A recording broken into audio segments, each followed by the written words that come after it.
Selamat pagi semuanya. Pagi, Bu. Assalamualaikum warahmatullahi wabarakatuh. Kayaknya kurang semangat ya. Diulang lagi. Assalamualaikum warahmatullahi wabarakatuh. Waalaikumsalam warahmatullahi wabarakatuh. Sebelumnya gimana kabarnya teman-teman semua? Baik, Bu. Baik tapi lemes ya. Ya udah. Alhamdulillah. Oke. Nah, untuk hari ini kita melanjutkan pembelajaran yaitu limit fungsi aljabar. Sebelumnya sudah dijelaskan ya mengenai limit fungsi aljabar. Jadi kita tinggal meneruskan materi yang sudah ada. Sebelum itu kita absen terlebih dahulu. Yang pertama, Wulandari, Hadirah, Bu.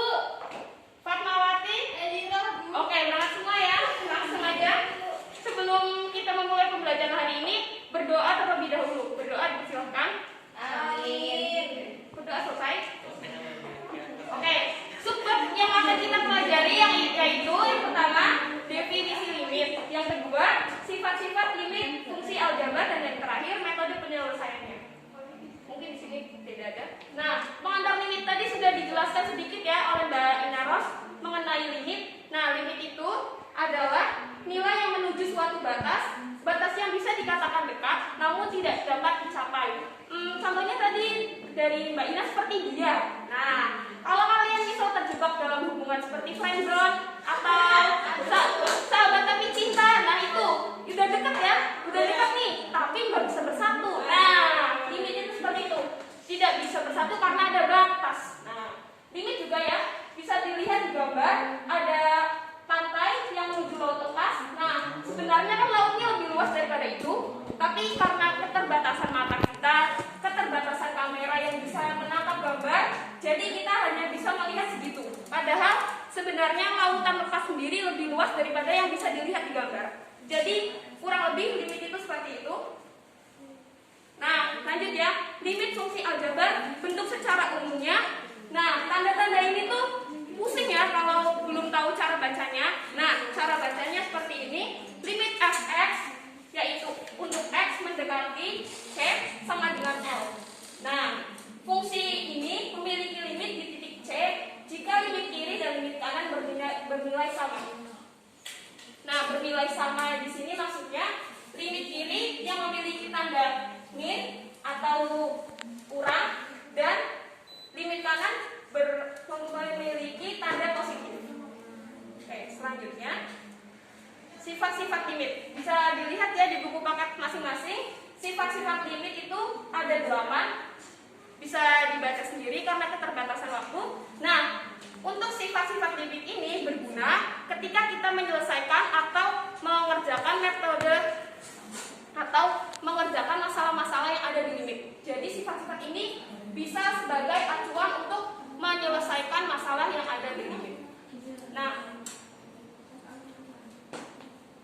untuk metode limit fungsi aljabar sendiri itu terdapat 3 secara garis besar. Yang pertama, metode substitusi. Metode substitusi ini metode yang paling sering digunakan karena merupakan cara yang paling dasar untuk menemukan hasil dari masalah limit.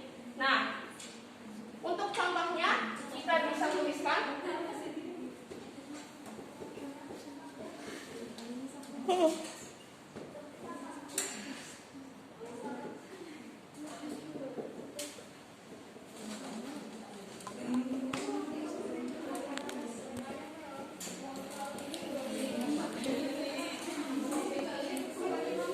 Teman-teman semua, ayo teman-teman, mohon perhatiannya ya. Nah, ini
jadi 3. Maka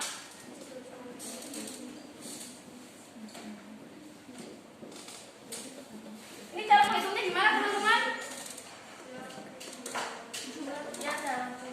Yang dalam kurung dihitung terlebih dahulu. Oke. 3 pangkat 2 hasilnya berapa? 9. Kemudian 2 dikali 3? 6. Oke. 9 tambah 6 berapa?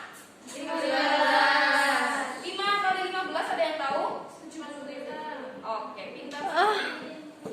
Nah, metode substitusi itu berarti secara mudahnya mengganti x ini dengan 3 yang mendekati.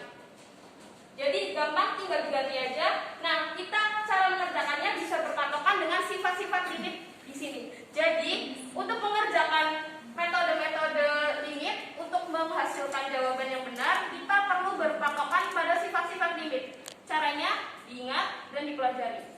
Kemudian, metode yang kedua, apabila metode substitusi tidak dapat digunakan, tadi di pertanyaan yang Mbak Ina tuliskan hasilnya 0/0 ya. Nah, hasil ini dikatakan tak terhingga atau tak terdefinisi. Nah, karena tak terdefinisi seperti ini, maka metode substitusi tidak bisa digunakan. Nah, karena tidak bisa menggunakan metode substitusi, maka kita bisa menggunakan metode pemfaktoran. Nah, metode pemfaktoran itu gimana sih? Kita kasih contohnya.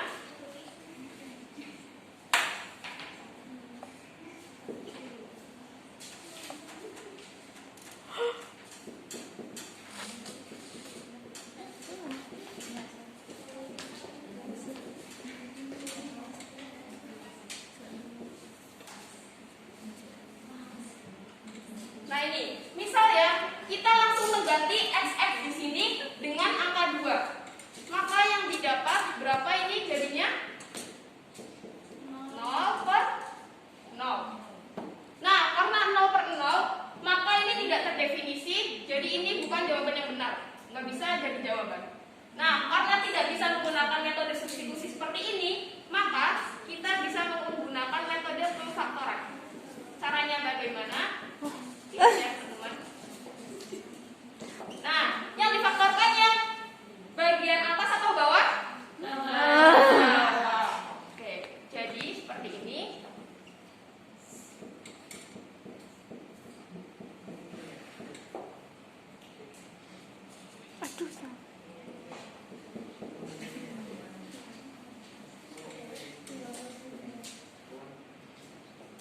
Nah, bisa kita coret ya teman-teman, karena sama ya atas dan bawah. Jadi x plus 2. Nah, x di sini diganti dengan angka 2.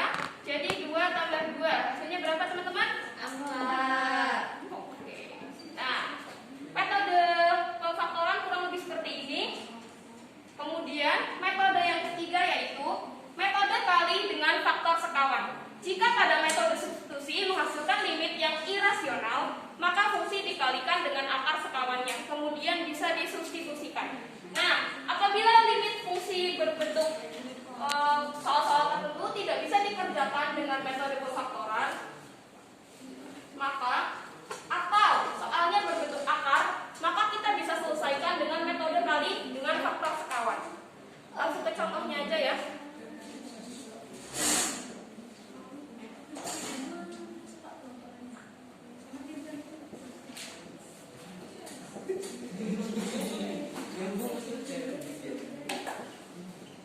Coba kita kerjakan dengan metode substitusi terlebih dahulu. Seperti ini. Aduh, Han.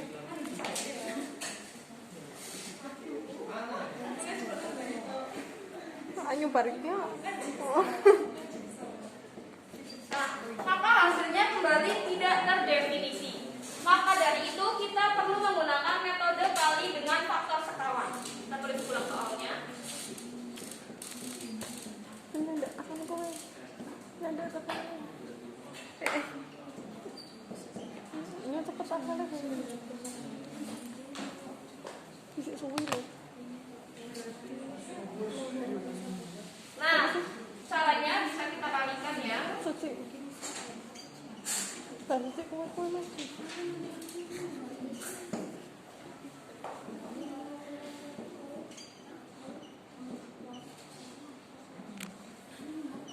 Oh ya Allah, mantap. Tek.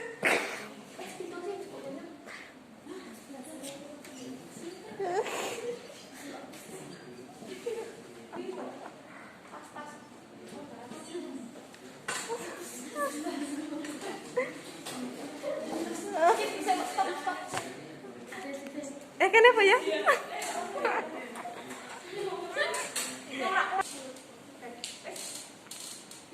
Oke, nah angka-angka ini didapat dari mana?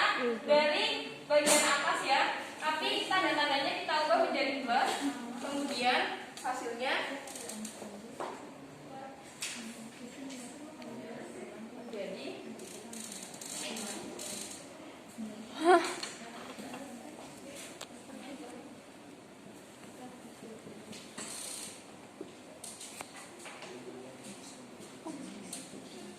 Iya ya mama.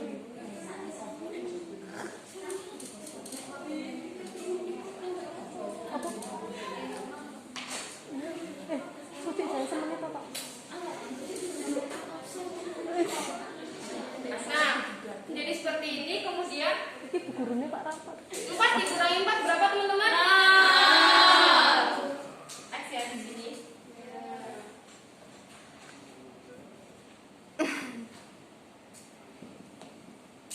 Kita bisa coret ya. Iya bu. Jadi 2 ini 4 X ya. Nah, X di sini diganti dengan 0. Jadi 2 Betul angka gitu. 4 kurangi 0. 4 kurangi 0 berapa teman-teman? 4. Oke, jadi kita sini ya. Hasilnya 4. Nah, seperti ini ya teman-teman. Iya teman. Oh iya teman-teman. Ada pertanyaan sampai di sini? Belum ada.